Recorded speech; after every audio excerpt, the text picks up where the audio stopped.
Now, is there any truth to that, do you think? I think there could be. It's part laziness, too, I think. I tried it.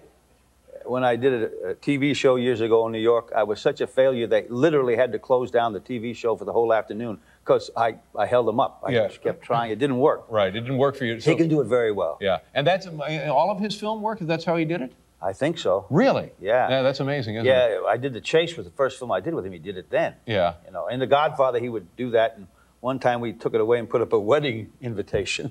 he didn't see it, so they had to cut and start again.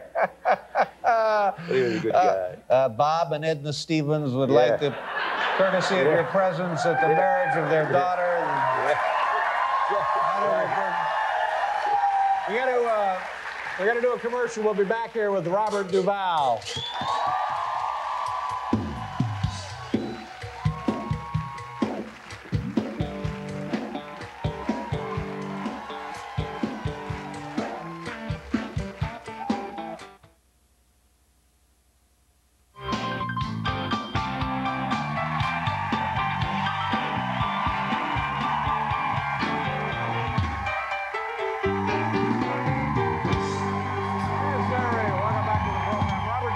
Here, Amy Brenneman and Tori Amos.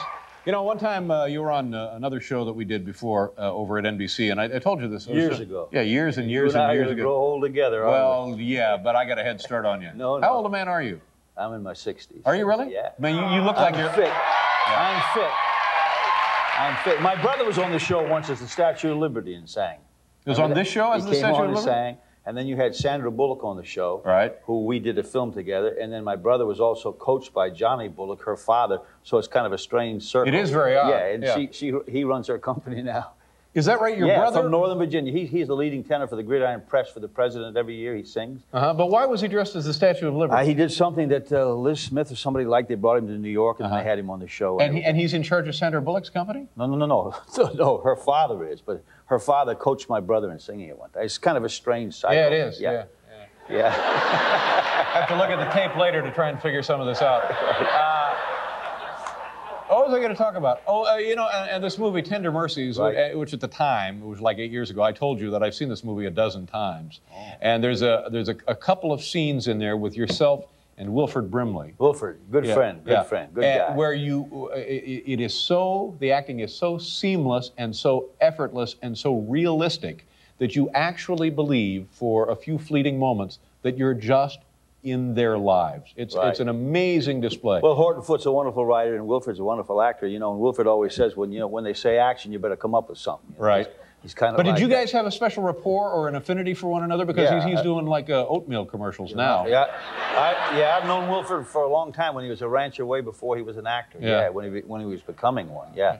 And the first day the director said, would you please pick up the pace from Australia? Australia. This is the guy who directed... and Wilford said, well, I didn't know anybody dropped it, you know. So there you go. But the director is Bruce... talented guy. Well, who? Finish the name. Come on, help me out here. Bruce Beresford. There you go. Thank you. And after it was over, I got a lovely letter from, I forget who I got it from. Well, don't expect me to help.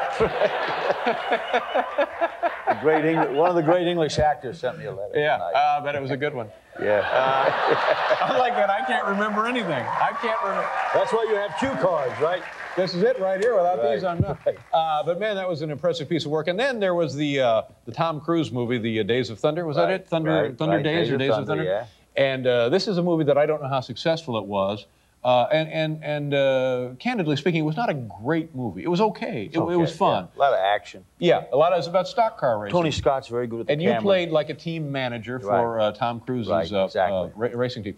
And again, it was just to see you work was just wonderful. Just a very, very exciting. And that's the truth with all of your films. Thank you. Yeah, you guys are Lonesome Dove was my favorite, though. Yeah.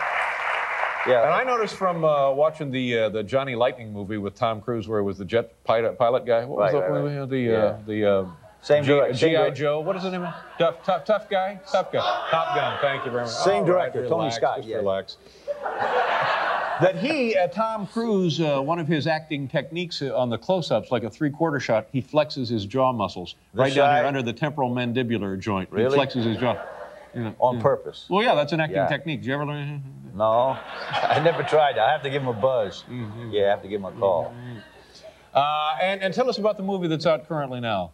Well, I did a movie with James Earl Jones. Richard Pierce directed, did a wonderful job, and it's an original idea, kind of an idea I had, but Billy Bob Thornton and Tom Epperson wrote it. They were you're part black. Yeah, yeah. In the movie, I find that out. Yeah. The guy from Arkansas. It's kind of a strange revelation, especially when he finds out that the mother he just buried is not his mother, really. Yeah. She leaves him the letter explaining the whole situation. Yeah. And years ago, that his real mother died, giving birth to him. Yeah. Now you don't look to me like you might be part black. Is that a problem? Neither do you. But I might be. No. But Greg Williams, the head of the Ohio State University Law Department, is part black. He has the book out now, and he looks like you or me. Is that right? Exactly. So then it is. I introduced him to James Earl Jones, and the next day James Earl says, "Come here, that fellow you introduced me to is your newest African American friend. Has he passed?" I said, "No, he's an African American, but you never know it." So there are those that never look the obvious, really. Yeah. And you and James Earl Jones, that sounds like a great combination. Yeah, we got along well. Yeah, he's a wonderful guy, wonderful actor. Yeah. Well, so are you. You're the best as far as I'm concerned. Nice to have you here. Robert Duval, ladies and gentlemen.